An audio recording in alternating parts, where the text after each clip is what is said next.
வணக்கம் துளாராசி அன்பர்களே, உங்களை நேரடியாக குருவின் பார்வையில வைத்து விட்டார் குரு.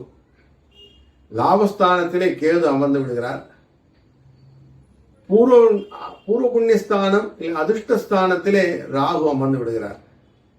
இப்படிப்பட்ட சூழ்நிலையிலே உங்களுக்கு பணம் எப்படி இருக்கும்னா, எதிர்பார்த்தபடி உற்சாகமாக இருக்கக்கூடிய சூழ்நிலை, நல்ல வரவு உண்டு. வீடு மனை தொடர்பான முயற்சிகளிலே பெரிதாக இன்வெஸ்ட்மெண்ட் பண்ணாதீங்க. அதற்குரியவர் மட்டும் கொஞ்சம் நீச்சத்தில் இருக்கிற செவ்வாய், அதனால கொஞ்சம் ஜாக்கிரதையா இருங்க. அரசாங்க வழியில் பார்த்தீங்கன்னா அனுகூலமான சூழ்நிலை இருக்கு, அதனால் அதெல்லாம் பண்ணலாம்.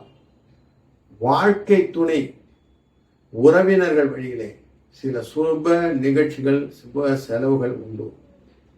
கல்லூரி கால நண்பர்களை எல்லாம் பார்த்து ஒரு சந்தோஷமான சூழ்நிலை, அதெல்லாம் மகிழ்ச்சியை தரக்கூடிய வாரமாக இந்த வாரமாகவே போகிறது. வேலைக்கு போறீங்க, எதிர்பார்த்த சலுகை கிடைக்கும் அப்படின்லாம் பார்த்தீங்கன்னா கொஞ்சம் இழுத்து பிடிச்சி தான் கொடுப்பாங்க, அவ்வளோ சீக்கிரம் கொடுத்துட மாட்டாங்க. அதனால் கொஞ்சம் மனசில் மறைமுகமாக இடையூறுகள், மன அழுத்தங்கள் உண்டாகும். பாதிப்பு பெருசாக இல்லைனாலும் மன வருத்தம் நிற்கும் அப்படிங்கிறத புரிஞ்சுக்கோங்க. சிலருக்கு வேலை நிமித்தமாக வெளியூர்லாம் பயணம் போகட்டும், குடும்பத்தை பிரிகிற மாதிரி சூழ்நிலை.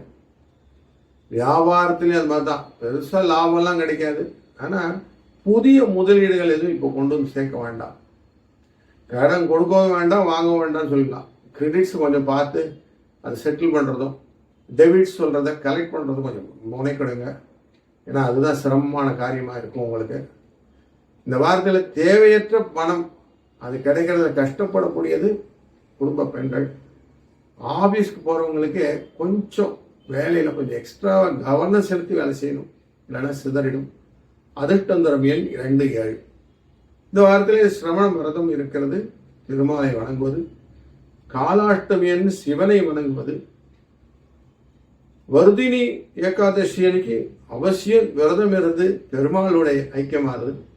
சனிக்கிழமை அன்னைக்கு சனி பிரதோஷம், சிவனை வழிபடுவதும் நரசிம்மனை வழிபடுவதும் நல்லது.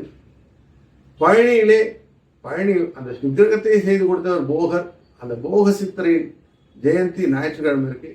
இந்த வணக்கங்கள் எல்லாம் நம்ம பண்ணும்போது ஆட்டோமேட்டிக் இவங்கெல்லாம் நமக்கு நல்லதே செய்வார். வாழ்க்கையிலே வளமும் நலமும் பெறுவோம் என்பதை நம்பிக்கை கொள்க. வாழ்க வளத்துடன்.